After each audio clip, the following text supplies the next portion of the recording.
भारत के विदेश मंत्री एस जयशंकर की पाकिस्तान यात्रा ने एक नया अध्याय लिखा है।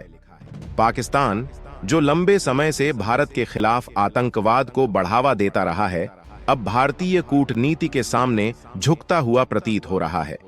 इस बार यह यात्रा शंघाई सहयोग संगठन (SCO) के शिखर सम्मेलन के लिए हुई, जो इस्लामाबाद में आयोजित किया गया था। पाकिस्तान ने इस समिट के लिए अपनी राजधानी को पूरी तरह से सजाकर एक बड़ा आयोजन दिखाने का प्रयास किया, मानो यह कोई विशेष उत्सव हो। पाकिस्तान के इस उत्साह से यह साफ झलकता है कि वह भी कूटनीतिक मंचों पर अपनी पहचान और मान्यता चाहता है। लेकिन सवाल यह है कि क्या यह चमक धमक उसकी अंदरूनी कमजोरियों को छिपा सकेगी? भारत के विदेश मंत्री एस जयशंकर का इस समिट में भाग लेना पाकिस्तान में चर्चा का विषय बन गया है। यह भी पहली बार है कि 9 साल के लंबे अंतराल के बाद किसी भारतीय विदेश मंत्री ने पाकिस्तान की यात्रा की है। इससे पहले 2015 में सुषमा स्वराज पाकिस्तान गई थीं। अब जयशंकर की यात्रा ने भारत पाकिस्तान संबंधों में फिर से एक नया मोड़ ला दिया है। लेकिन उस समय भी पाकिस्तान अपनी पुरानी रणनीतियों पर कायम था, कश्मीर मुद्दे को उछालना और आतंकवाद को हवा देना। अब जरा गौर करें पाकिस्तान पीपल्स पार्टी के अध्यक्ष और पूर्व विदेश मंत्री बिलावल भुट्टो के बयान पर। उन्होंने खुलकर कहा कि उन्हें मालूम है कि एस जयशंकर आतंकवाद का मुद्दा जरूर उठाएंगे।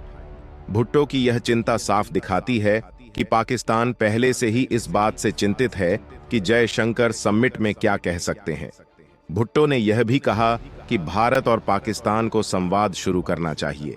इस वीडियो में सारी जानकारी समझेंगे, लेकिन आगे बढ़ने से पहले इस वीडियो को एक लाइक करके चैनल को सब्सक्राइब जरूर कर लीजिए, क्योंकि यह आपके लिए 2 सेकंड का काम है, लेकिन इससे हमारी काफी बड़ी मदद होती है। दरअसल उन्होंने कहा, मुझे पता है कि भारतीय विदेश मंत्री आतंकवाद पर बात करेंगे। अब सवाल यह उठता है कि क्या पाकिस्तान वास्तव में शांति चाहता है या यह केवल एक दिखावा है?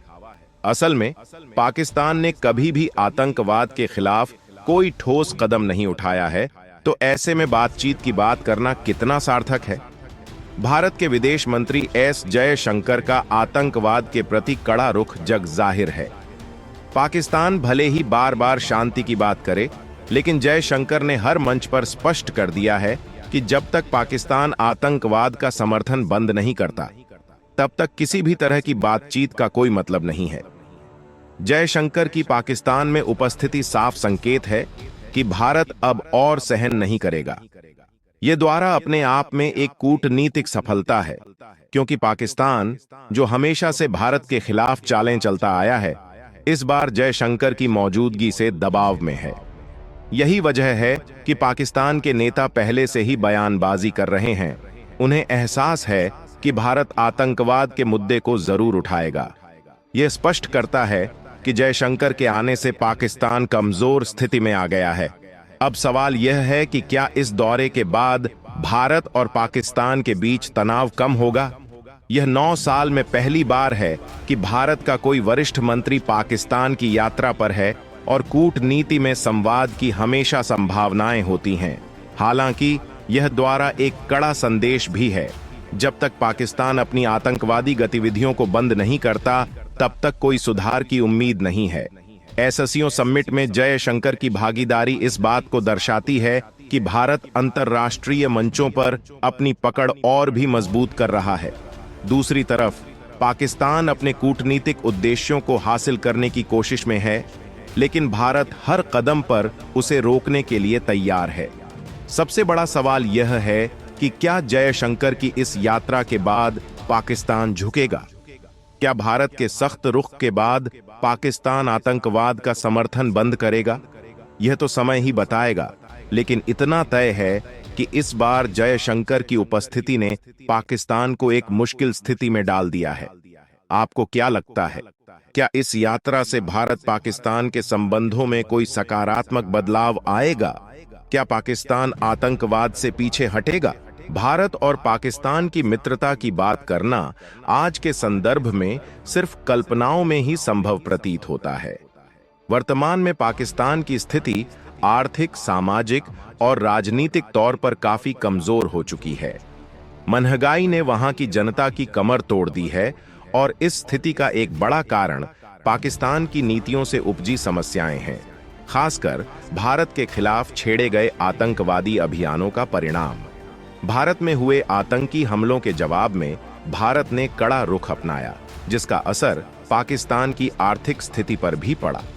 अब पाकिस्तान हर संभव प्रयास कर रहा है कि भारत से उसके संबंध सुधरें, ताकि उसकी बिगड़ती अर्थव्यवस्था को राहत मिले। लेकिन इस संबंध सुधारने की कोशिश एक दिखावे से ज्यादा कुछ नहीं है। यह बिल्कुल वैसा है जैसे मुंह में राम, बगल में छुरी। भारत की ओर से जब सकारात्मक जवाब नहीं मिलता, तो पाकिस्तान के कुछ नेता युद्ध की गीदड़ भभकियां देने लगते हैं। लेकिन जहां जनता रोटी के बढ़ते दामों से परेशान है, वहां युद्ध की तैयारी कैसे हो सकती है? पाकिस्तान की बुनियादी समस्याओं ने उसकी सैन्य और रणनीतिक क्षमता को भी कमजोर कर दिया है, और यह स्थिति खुद पाकिस्तान के लिए ही खतरनाक साबित हो रही है। पाकिस्तान का गठन ही इस विचारधारा के साथ हुआ था कि मुस्लिम और हिंदू एक साथ नहीं रह सकते। अगर शुरुआत से ही एक साथ रहने की असमर्थता जताई गई थी, तो अब मित्रता की संभावना किसी अंधेरे कमरे में सूरज ढूंढने जैसी प्रतीत होती है। इतिहास ने यह सिखाया है कि शत्रुओं से मित्रता की कोशिश करने पर अक्सर पीठ में खंजर ही मिलता है, और भारत भी इससे अछूता नहीं रहा है। पाकिस्तान का हर नागरिक, चाहे वह कितना भी प्रसिद्ध क्यों न हो, भारत के प्रति नफरत का ही प्रदर्शन करता है। इसका उदाहरण नोबेल पुरस्कार विजेता मलाला यूसुफजई जैसी शख्सियत भी हैं, जिनके विचार भारत के प्रति सकारात्मक नहीं होते। इसके बावजूद भारत में पाकिस्तान के प्रेमियों की कोई कमी नहीं है, जो इस कठोर सच्चाई को नजरअंदाज कर मित्रता की उम्मीद लगाए बैठे रहते हैं। समाज के लिए यह एक महत्वपूर्ण संदेश है कि राष्ट्रहित और सुरक्षा से समझौता किए बिना ही शांति और विकास की दिशा में सोचना चाहिए। जब तक पाकिस्तान अपनी आतंकी नीतियों, नफरत की शिक्षा और असफल घरेलू सुधारों से किनारा नहीं करता, तब तक भारत और पाकिस्तान की मित्रता एक असंभव स्वप्न ही बनी रहेगी। हमें यह भी याद रखना चाहिए कि विकास और प्रगति की राह पर चलने वाला देश हमेशा मजबूत रहता है। नफरत से नफरत नहीं मिटती, केवल प्रेम से ही इसका समाधान हो सकता है।